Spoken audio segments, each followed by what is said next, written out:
Hi, everybody. Today's Tuesday, February 24th, 2026, and our dear friend, Professor Marandi, is here with us. Welcome back, Professor.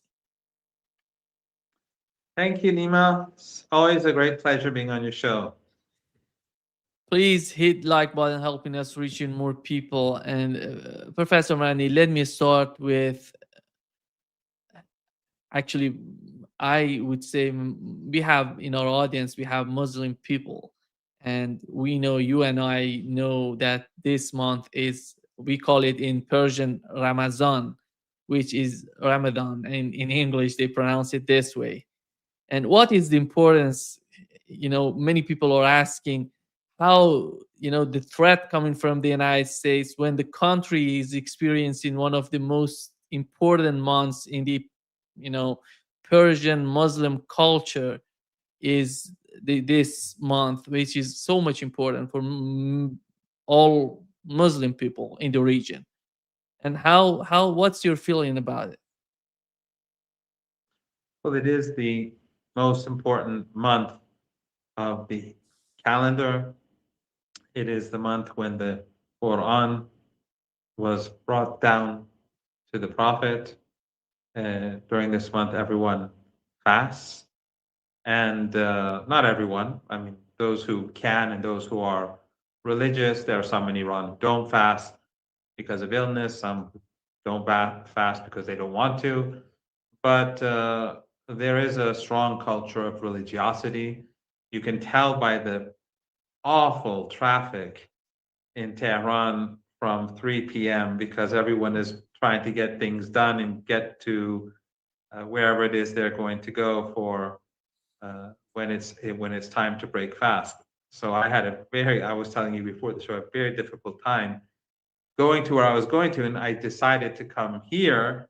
I couldn't get there in time, so I came here just to do this interview. So it shows how the patterns, the ordinary patterns during the month change during Ramadan in Iran, and the deep impact that it has on our culture.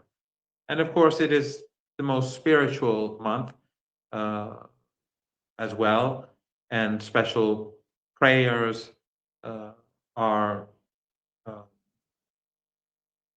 in tradition are there for this month, and people read the Quran a lot during this month. Some people read the whole Quran at least once from beginning to end during the month. It is a very special time. Even people who are not very religious, they go to iftars, and because almost everyone has a bit of religiosity Yeah. in their personality. We have lots of jokes about these things in Iran, as you would know. I think whoever goes to Iran in this month, that they can feel the atmosphere is somehow different, and they would love it. And Professor Marandi, let me start with the second question would be the, as we know that in the mainstream media, basically the center of this sort of, you know support for war against Iran is one of the main outlets is Fox News, that is reporting that the attack is coming, everything is ready, and all the experts they invite on their program is telling the audience, the huge audience in the mainstream media in the West, that the United States has brought everything they need to the region and they're prepared to attack Iran. What is your understanding on the preparation of the Iranian army if that attack happens?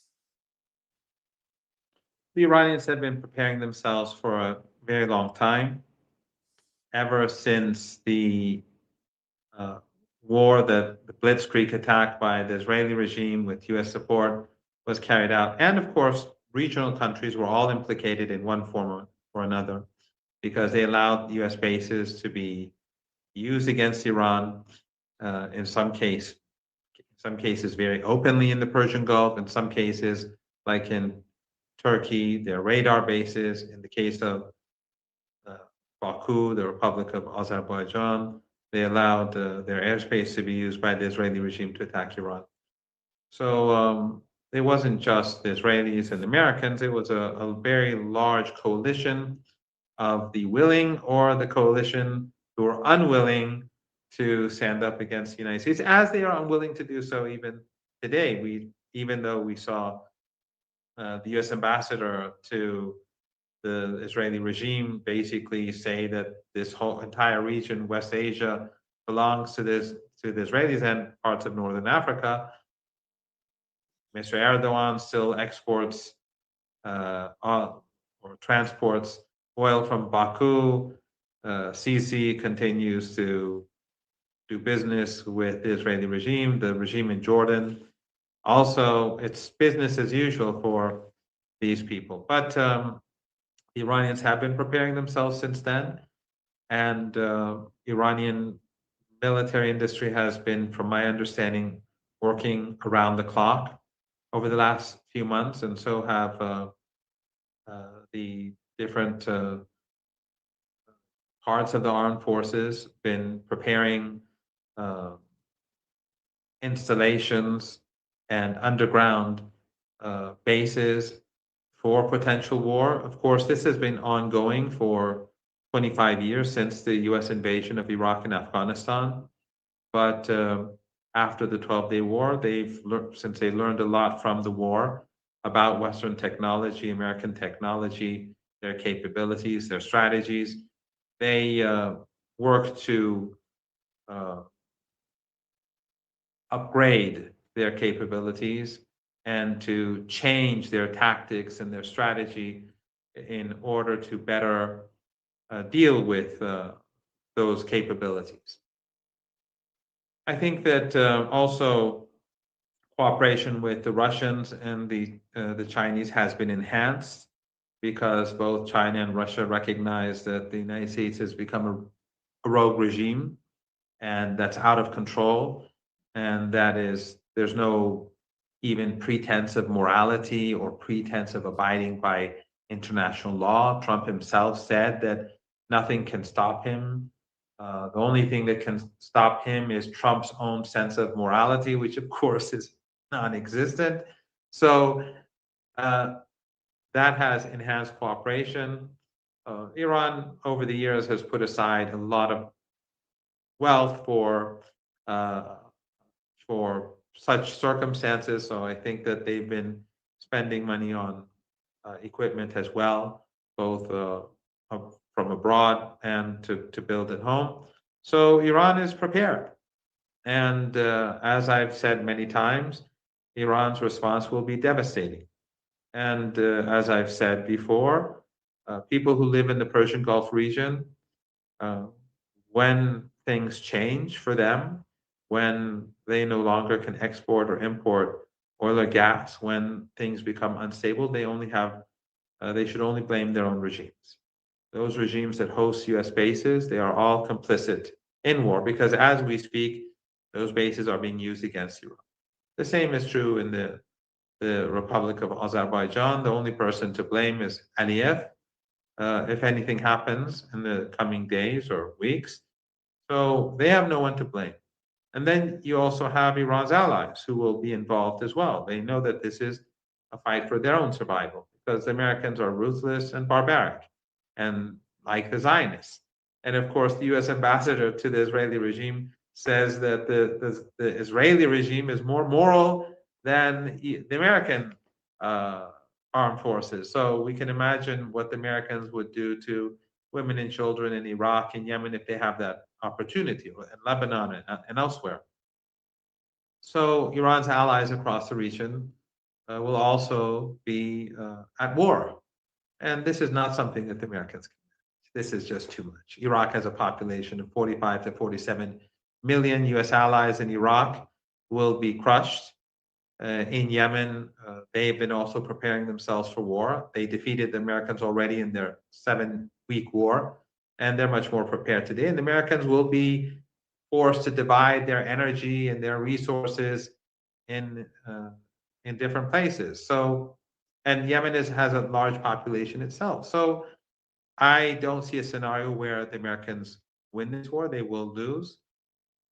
It will be catastrophic for the world. It will bring down the global economy. It will impact the lives of everyone everywhere in a big way, but the world will blame the United States because the Iranians have been very, very careful to make sure through the negotiations that the world sees the United States as the aggressor. The world sees Zionism as the problem. The world sees this as Epstein class, these Epstein regimes in the West as the problem. And you can tell from how the media in the West, whether it's the New York Times or Fox News or the Guardian, they're all implicated. The liberals, the mainstream liberals, the left, all of them are in one form or another implicated in this war. So um, the global South, the global majority, many people in the West, probably most people in the West, see the facts for what they are. And that for Iran in the coming weeks and months will be very important. And of course, the Iranian people are seeing that the Iranian government is preparing itself, but at the same time, trying to find a solution that respects Iran's sovereignty. But the problem is that from what we're seeing, the United States does not want to respect Iranian sovereignty, and that, if it continues, will lead to a very bad situation, which I explained. Professor Marandi, you've mentioned the American ambassador to Israel. You referred to the interview he had with Tucker Carlson, and he said something about the whole Middle East. He said Tucker Carlson asked him, "Do you talk about the whole Middle East being part of Israel, or Israel capturing all the Middle East?" He literally said, yeah, it goes all the way to the borders of Iran. It's something that Iran was talking about for such a long time, and it doesn't seem that many people in the Gulf, in the Persian Gulf, in these Arab states were somehow making jokes of this idea. And right now they're hearing that from the American ambassador in Israel. That is the whole game. That is the whole agenda on the part of Israelis. How much of game changing was that? Do you think that these Arab states finally would get the point?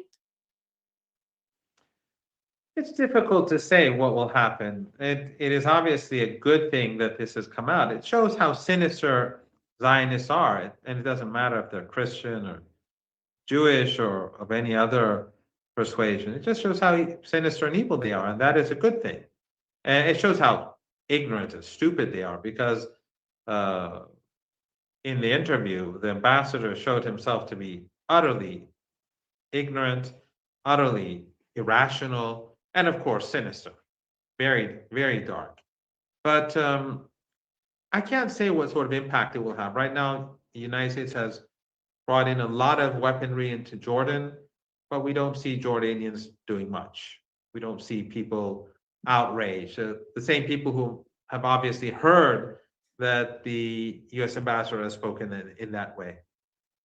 Turkey under Erdogan, one of probably the greatest disappointments in this region uh, since during the past few decades, uh, continues to be a part of NATO, continues to allow the United States to use its bases, continues to transport oil to the genocidal regime. The Emirates, it's under pressure from Saudi Arabia.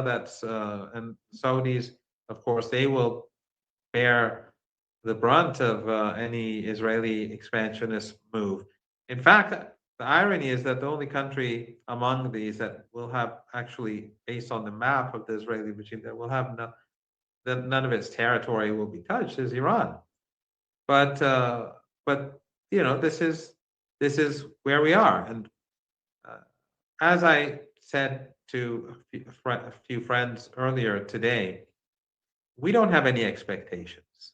We do what we have to do.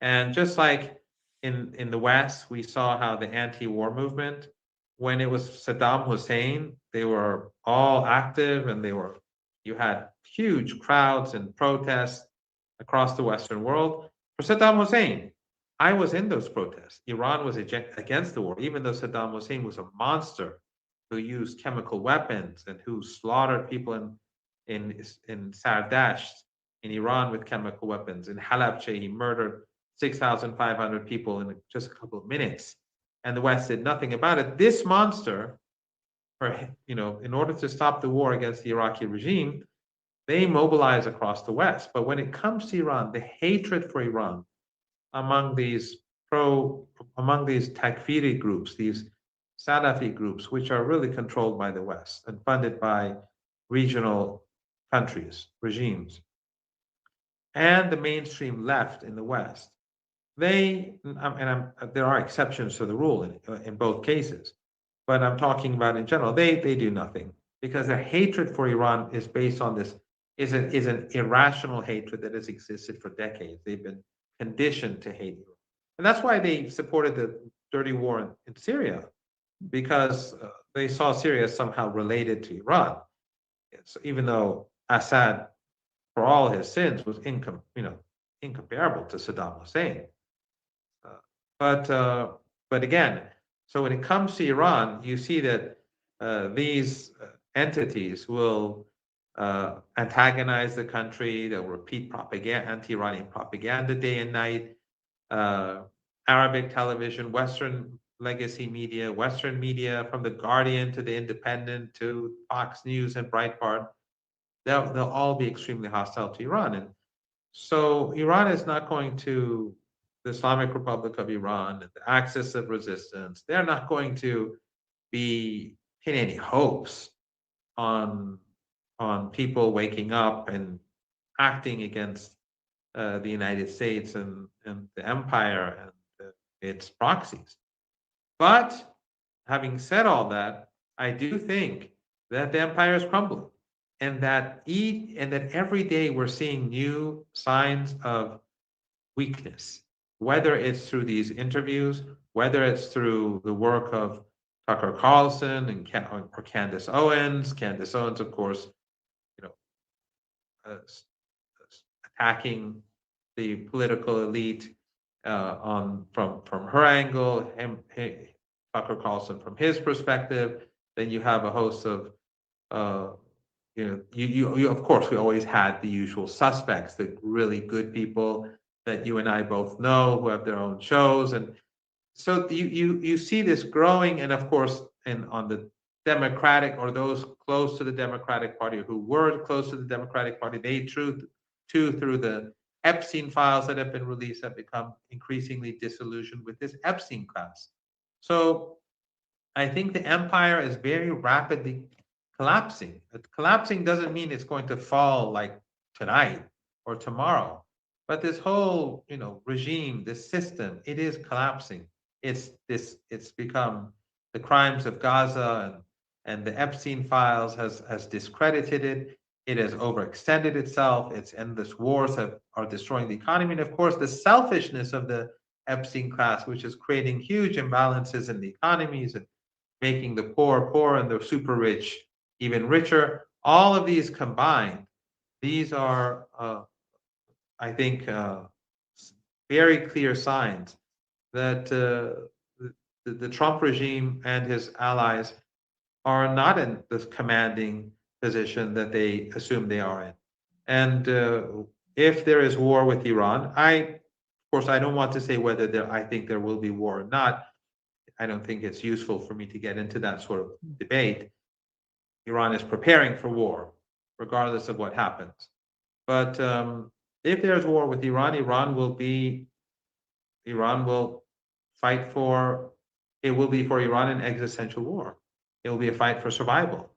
And the American side, which is choosing this war as it's a war of choice, has all these problems. And I don't believe that the United States will be able to continue the war with success, not only because of Iran's strength, but because of the weaknesses that I pointed out. And of course, there are many more other things that we could talk about, but the United States is not in the position that it was a decade ago or 2 decades ago. It's not even in the position that it was 3 years ago. We've heard many reports about moving heavy weapons to the southern part of Iran.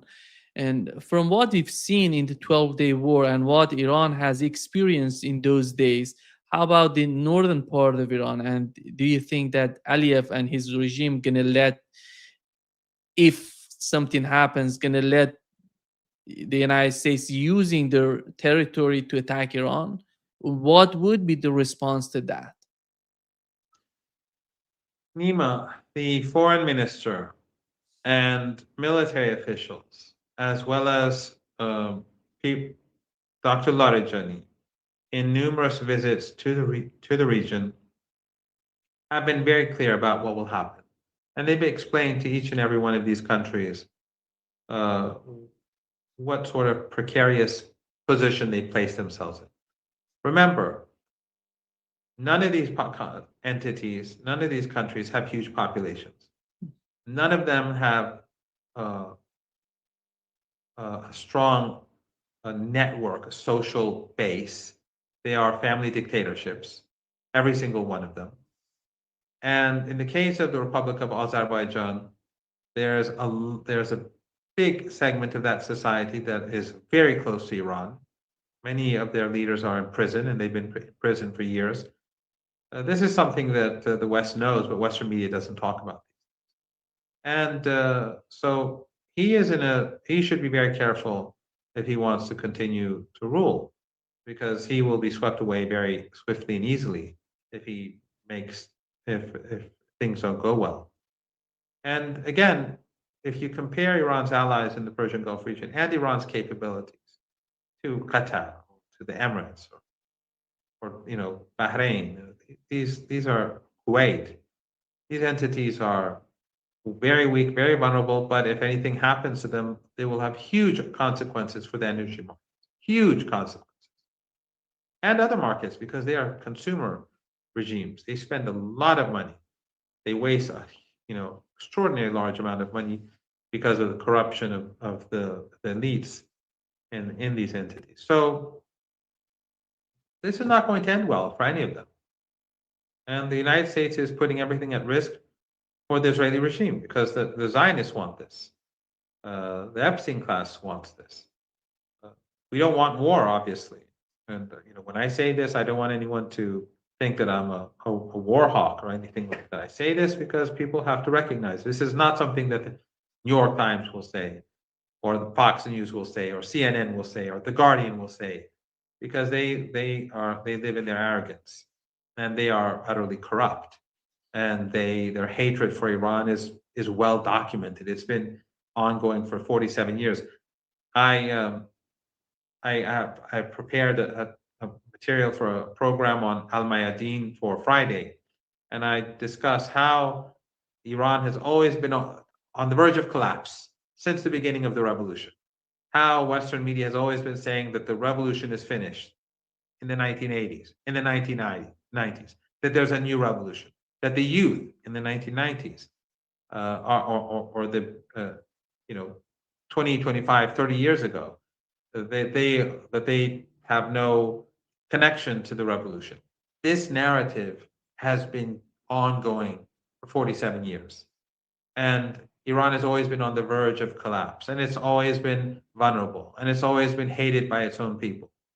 That's how it's always been. Again, in that presentation, I'll give some examples of how this is an ongoing narrative that is detached from reality.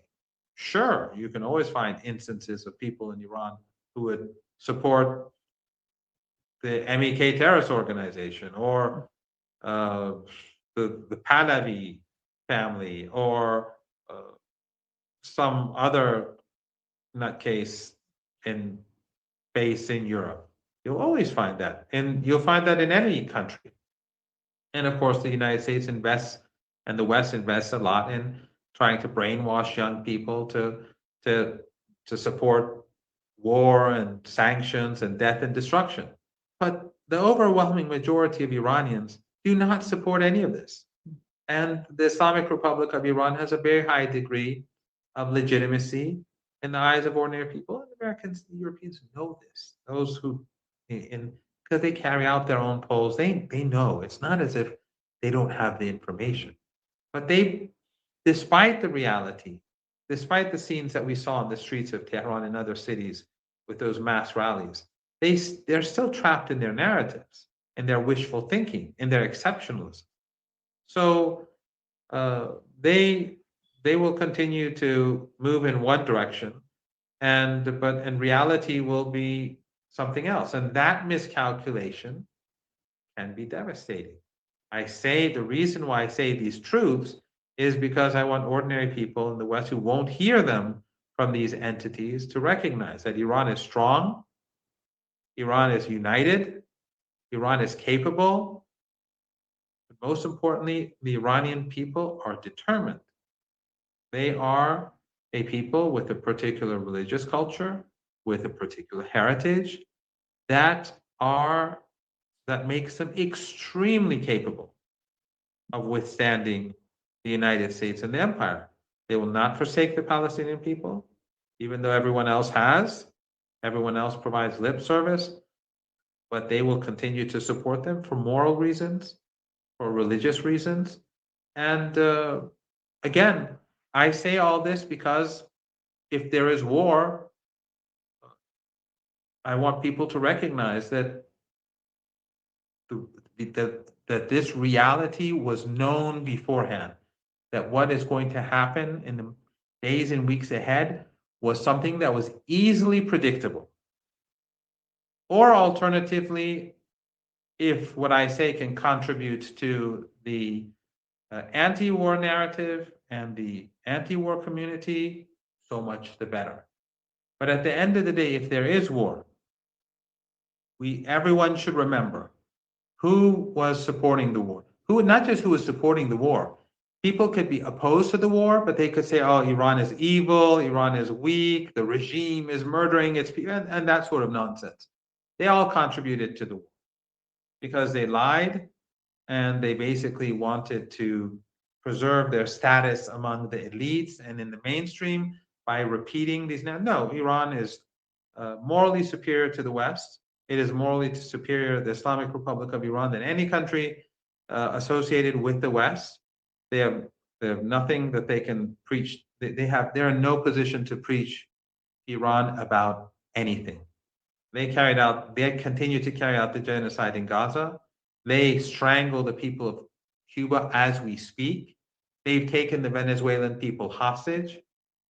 They murder people in Lebanon on a daily basis. They strangle the Iranian people. They are in no position to speak about morality. And more important than all of that, they're ruled by a class of people who rape kids, who murder, and who have and whose media will not even push to have these people taken to jail I because think the many, media is owned by them because they own the media. It's theirs. yeah, they have everything. I think the narrative is in because they have the outlets that nobody has in this world. No, China, Russia, Iran are not capable of defeating them when it comes to the narrative and the way that they can uh, somehow produce new sort of pressures on the people in Iran, on the people in Russia, China, everywhere, in my opinion. But when it comes, Professor, I think one of the main questions in the mind of those people who are curious about the outcome of any war on Iran, any new war happening in the Middle East, would be what would be the outcome of that war? You've mentioned that Iran is totally prepared to respond to the United States. That's one case. The other, I think the outcome would be much important because is that going to change the Iranian, the mindset of the Iranian supreme leader who have issued a fatwa about the nuclear weapons? Is Iran going to revise that, the supreme leader of Iran going to revise that fatwa, or is going to stick with that, the same mindset? Well, let's look at it from a different perspective. The United States can't destroy Iran's nuclear program because the scientists who built it are still there. They're not like 10 people, they're thousands of people, young students who were taught by the older scientists. They're up to date with the newest technologies, and technology is moving forward very fast. Iran's nuclear program today is very different from what it was 10 years ago. And Iran's capabilities, therefore, are much better than they were before. So the ability to enrich uranium in the past meant that they had to have a lot of resources, a lot of research, a lot of big machines. Now it's different. Now the technology is so advanced that they can do all this in a small place without having to it being discovered. We live in a very different world today, and 2 years from now, it's going to be different from today. This is the age of AI. The United States and the collapsing West, they no longer have a monopoly of knowledge. They should go to visit China and look around and see how far ahead of the West China is now. They failed in Ukraine as a result of this arrogance and this lack of understanding of how the world has changed. So nuclear technology today and in the months and years ahead will be different from and are different from what they were 20 years ago. And Iran has said that they don't want a nuclear weapon, and they've proved it in the past. If Iran wanted a nuclear weapon, it would have had it. There's nothing that the United States could have done about it. But Iran didn't want it. And we talked about this before. You know this, I know this. I'm pretty sure a large segment of your viewers know this. They're politically aware people. If Iran wanted nuclear weapons, they would have had it, just as if Iran wanted chemical weapons in the 1980s when the West was giving Saddam those chemical weapons to use against us, it would have had them and it would have used them. But it didn't produce them because it didn't believe in them. So Iran's position is clear. However, both Dr. Larijani, before he became the chair of the Supreme National Security Council, when he was an advisor to the leader, he said that if Iran faces an existential threat to its existence, it will change its nuclear posture. He said this on television. I think it was like a year ago. I don't know exactly when. He is in a much stronger place today than he was back then. But that is the Iranian position anyway. And Dr. Kharazi, who was the foreign minister for 8 years during the Khatami years, and who's also an advisor to the leader, said this twice. He said this actually before Dr. Larijani said this on Iranian television.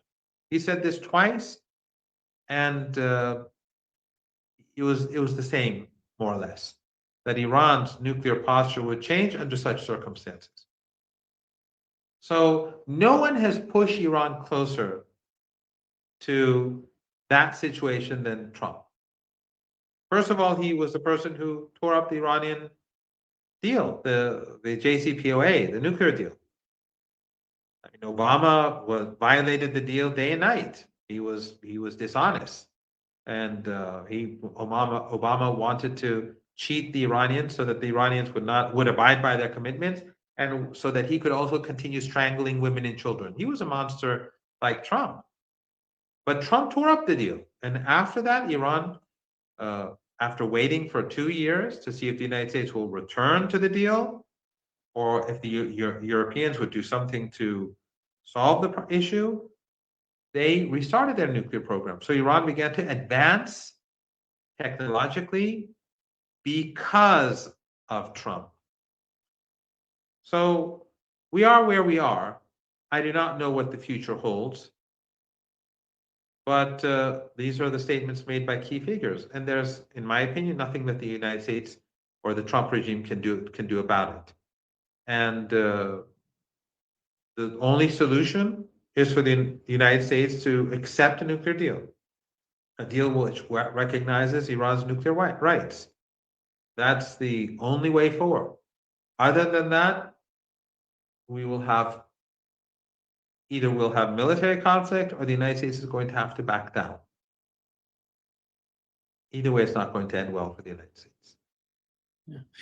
Iranian foreign minister was asked in one of his latest interviews that why should the American president let Iran have a nuclear program, because they're talking about dismantling the whole program. Is it for the United States, for Iranian? How do you feel about it? What is the official policy of Iran considering that? Is it for the United States to decide about that?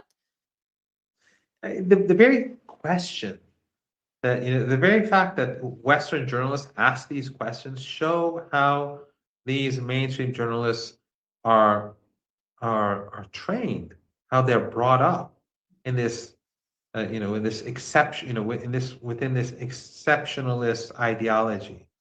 Who is the United States to say what Iran is allowed or not allowed to do? The United States has no authority, and Iran will show that. Iran will show that the United States does not have the authority.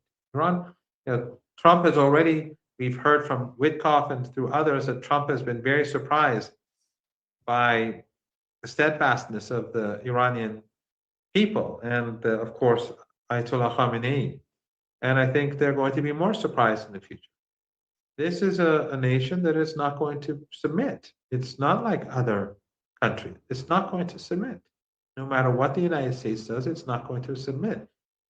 The United States either comes to respect Iran grudgingly, or it is going to have to face the consequences of its acts and actions towards Iran.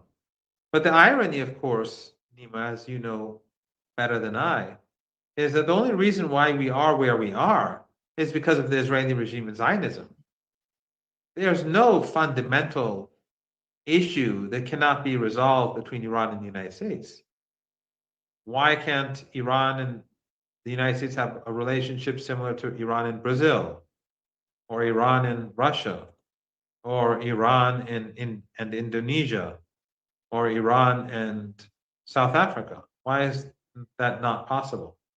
It is because these ethno supremacist Epstein class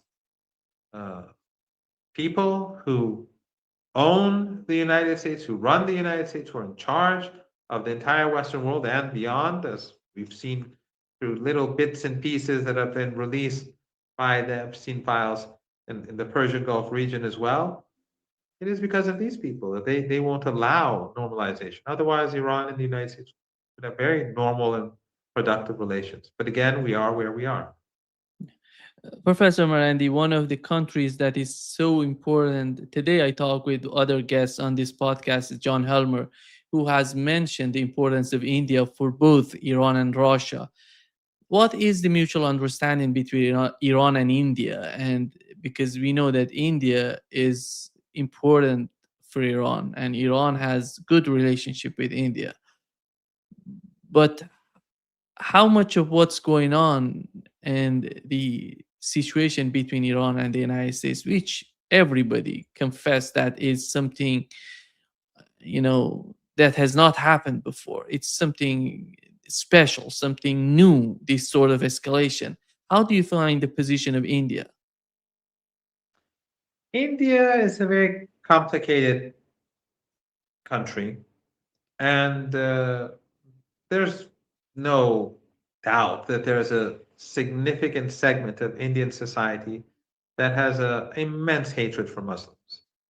And of course, they're conditioned to think that way by people of power who have an interest in that hatred and hostility. And for that reason, these people align themselves with the Israeli regime. Because the Israeli regime despises Muslims, it despises Christians, it despises everyone. It despises Hindus, it despises India. I mean, Israel, Zionists consider all of us as subhuman. Everyone. I mean, I think we've read enough about. I don't think we need to go into that. But so you have these Indians who are in a very interesting place because on the one hand they align themselves with the Israeli regime and show great respect for them, but the Israeli regime has no respect for them, for the Hindu, the right wing Hindus or the extremist Hindus. That is one part of India. That is not all of India. Other Indians, both Hindu and Muslim, think very differently, and they do recognize that their interests lie, their key interests lie in harmony among everyone in their own society, harmony in their region, and they are part of Asia. And of course, the North-South transport corridor is something that the Americans do not want. So the Americans do not want India to have its own alternative trade route, which is not controlled by NATO. Because at the end of the day, whether it goes through Turkey or whether it goes around, it goes through other through Europe, it's controlled by NATO. It's controlled by the United States. These are, all of these entities are in the American camp. You know, Erdogan can pretend he's something different, but that's he was hands on chest in Egypt for the peace conference where with Trump and so on. So we don't need to go there. So India needs this corridor. It would be a big deal for India. The Americans definitely don't want it. So the interests of India actually lie in strengthening ties with neighbors, strengthening Asia, strengthening this new corridor.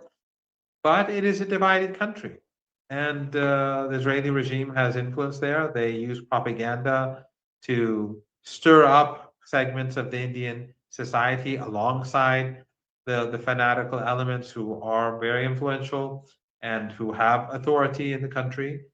The Americans, of course, meaning the regime, has similar interests. We'll have to see which way India goes, but obviously, if the United States and the Israeli regime get their way, which they won't, India will have to seek permission from the Zionists to be able to have a relationship with Russia. Considering the deal between Donald Trump calls it deal, but could be some sort of agreement between the two. If I think they really want to reach a deal, reach an agreement with Iran. But is that possible? Are they asking Iranian? Because on somehow we had some sort of difference between what Iran is talking about the negotiations and what the Americans are talking about. In the mainstream media, it's all about the support for the acts of resistance. Iranian ballistic program should be limited. The range of the missiles should be considered. And on the other hand, you see the foreign minister of Iran saying that there is nothing of that sort happening between us. What we're talking about, it's all about the nuclear program, and we are all out to show that we are not going to produce nuclear weapons. We are ready to do that. How realistic are both sides? And in your opinion, why do they need to go after these sort of rhetorics? Because we had this sort of behavior, if you remember, before 12-day war. Steve Witkoff, every time talking with Iranians, says something, going out and changing the whole narrative, the whole rhetoric on his part. Yes, Witkoff, during those negotiations back then, initially accepted Iran's right to enrichment. We saw that when he was interviewed on Fox News, and that caused huge uproar and anger among Zionists. And then the Americans started moving the goalposts. First of all, I think that the Iranian foreign minister is pretty honest about how things have gone so far. So let's take his assessment, his interpretation of events as the correct one. There can be only three reasons that I can think of, and they're not necessarily of equal weight. One is that the United States is buying time to bring in all its assets into the region to start war. So it just wants to continue pretending to talk. That's quite possible. The second is that the United States wants a deal with Iran, and that, but it wants to put pressure on Iran. It wants to stall the talks until it can get all its as well, not stall the talks. It wants to continue just talking without producing results as it brings in more assets to see if it can force Iran to capitulate, right? If they can make Iran crack. So they pile on pressure, keep talking about attacks, possible attacks, not meaning really to do so, but in the hope that Iran will say, okay, we submit. And the third is that they really don't know what they want, but they haven't decided. That Trump is in his often state of confusion and chaos, in mental confusion and chaos, and that no final decision has really been made either way, and that Trump can make a decision one way or another in the coming days.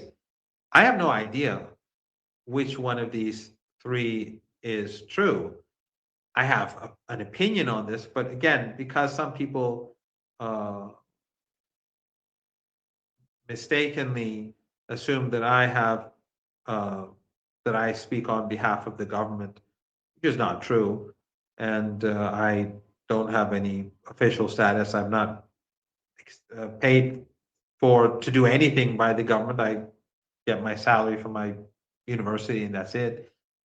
All everything else is activism. But the more I say it, the more they'll say, "Oh no, I'm sure he's connected." So if I say something, then it'll be attributed by many to the government or the administration or the state or the armed forces, and so I don't want to go there.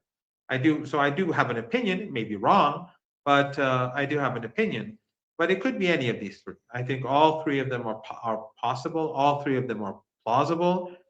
But at the end of the day, when you look at these three scenarios, the only way forward for Iran is to prepare for war.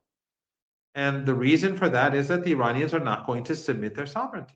It's just not going to happen. The Iranians are not going to sacrifice their allies. They're not going to sacrifice the Palestinian people. They're not going to sacrifice the Lebanese or the Yemeni or anyone else. It's not going to happen.